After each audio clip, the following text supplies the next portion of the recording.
Hey photographer, today's video is a little bit different. We are going to be doing a FaceTime photo shoot with my friend Chelsea. I saw FaceTime Photoshoot start to circulate around in my Build and Bloom Photography Facebook group, starting out with a member, Sydney Claire, posting some photos of a shoot that she did. And come to find out, Andre did a video with his friend Nikki, I think it's on Nikki's channel, of a FaceTime photo shoot. So I DM'd him asking if it was cool if I made a video on a FaceTime photo shoot, and then he said he got the idea from the photographer Alicio Albi. What he's doing right now with FaceTime photo sessions are really, really sick. So I asked my friend Chelsea if she'd be down to model for me for a FaceTime session, and that's what we are going to be doing in today's video. Before we get started, I do want to thank our sponsor, Skillshare. So Skillshare is an online learning community with thousands of classes in photography, design, art, but also finance and business. If you are a freelancer, there are things that we have to know how to do that we never really anticipated or were ever taught to do. One of my favorite classes that I recommend everyone check out is Bookkeeping for Freelancers by Emily Simcox. It's low-key like taking a college class at your fingertips, just very affordable. So Skillshare is actually one of the most affordable learning platforms out there. Premium membership to get all of these classes is about $9 a month. If you are one of the first 500 people to click the link down in the description box below, you can get 2 months of free premium access to Skillshare. Chelsea's Instagram is of course down below. We've done so many videos together, and let's get started. First, we had to figure out how we were going to capture the photo. So on FaceTime, you can see me in a little box on the corner of the screen, and I was trying to figure out if I could push the box with my finger into the corner off of the screen to hide as much as I could and then possibly crop around it. I realized that on FaceTime, there's a white circle that you can press that takes a screenshot of your friend's camera. So when it ends up on your camera roll, it's not just a FaceTime screenshot, like it's a legitimate photo. Slight technical difficulty. The FaceTime camera isn't downloading and saving all of the photos. So I just hung up with Chelsea to see if they would maybe load after the FaceTime call, but they're not really trickling in. I think I'm gonna try to restart my phone and see if that solved the problem. I really don't wanna have to just do screenshots now that I know that the option to just click the screen is available. I feel like that makes it like not as much of a challenge, but also I'm not complaining because the quality of photos are gonna be better.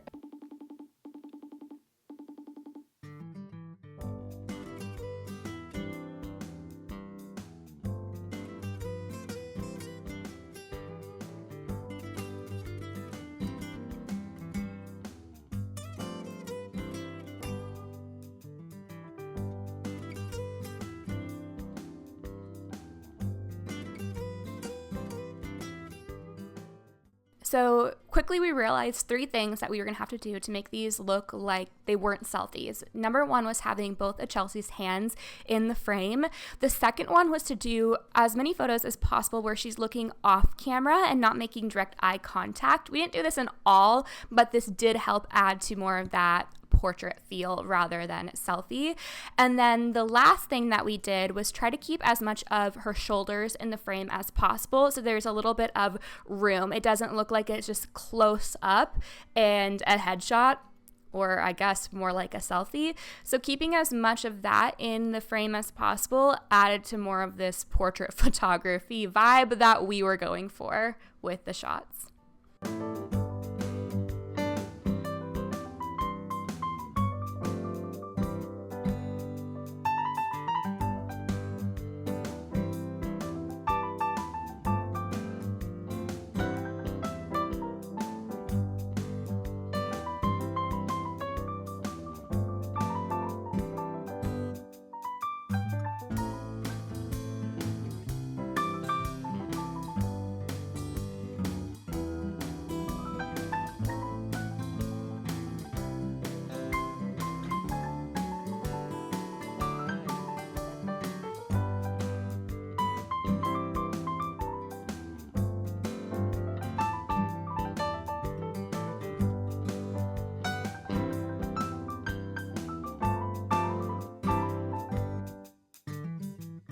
So I opted to edit all of the photos on my phone and not on Lightroom on my computer. So what I would do is I would go through the live shot and I would make my selects. I love that this feature is available. It gives you so much more options.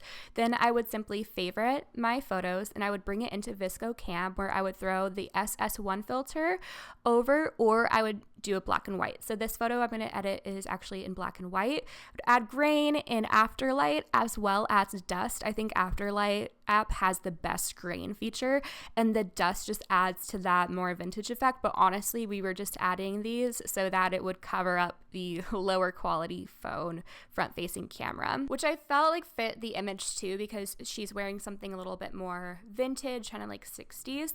Then I went over into the Storylux app. This is an app for making Instagram stories, and I picked out a film frame. Now what I would do is I would simply rearrange the photo a bit. So in this one I'm zooming in quite a bit so the focus is more on the mirror. After I adjust it, I clicked saved, and then I popped over into my camera roll and I cropped it within just the standard iPhone cropping, and I'm done. That's just what I did on all of the images, and I think that it worked pretty well. It wasn't as time consuming as I thought it would be.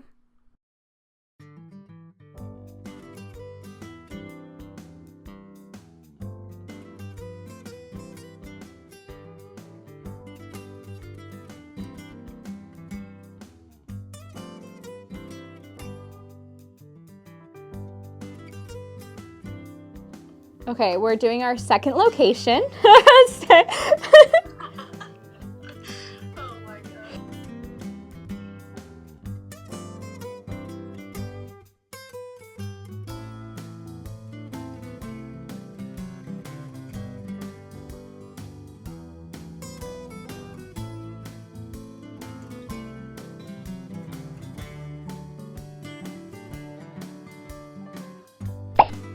Here's the location to, oh, that looks so cool. This is like the thumbnail vibes. Like, that is so cool. Love. Maybe even extend, so like the arm that's folded, kind of do more dramatic extend where it's, instead of like this, it's still across. Yeah. And then you'll see like this almost, you'll see that little, the waistline a little bit. Or, you know, this side of, okay, cute.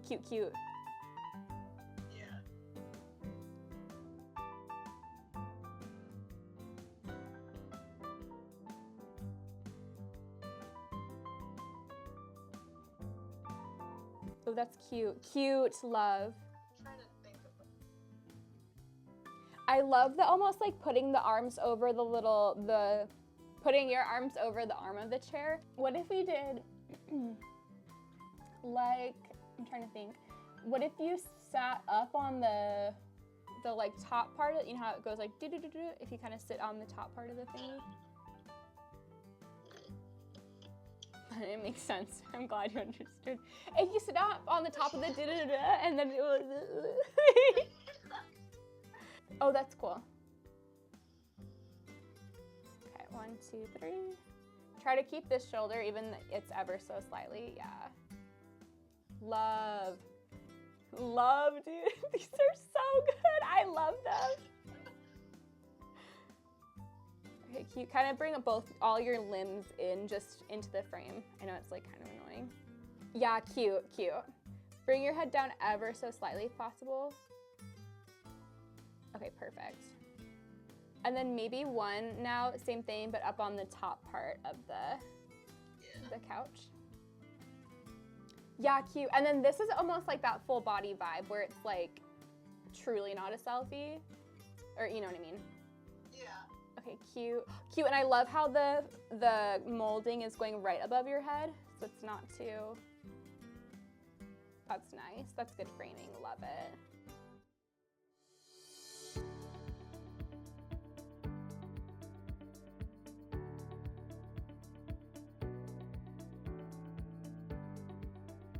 All right, that is our video. I hope that you feel encouraged. I hope that you're inspired. If you want to do a FaceTime photo shoot, upload them to the Build and Bloom Photography Facebook group and tag me. I want to see your work. I want to see what you create. Don't forget to grab your 2 months of free Skillshare down in the description box below. Hit subscribe so that you're the first to know when a new tutorial for your business comes out. You can also follow me over on Instagram at Jessica Whitaker for daily tips, tools, and resources for your photography business. Lastly, I want to mention that my online photography pricing workshop, Pricing Your Photography, just launched. It's $150 and I teach you everything that you need to know, from building out packages to tackling travel fees. Everything in between is in this workshop, including worksheets and Photoshop template downloads.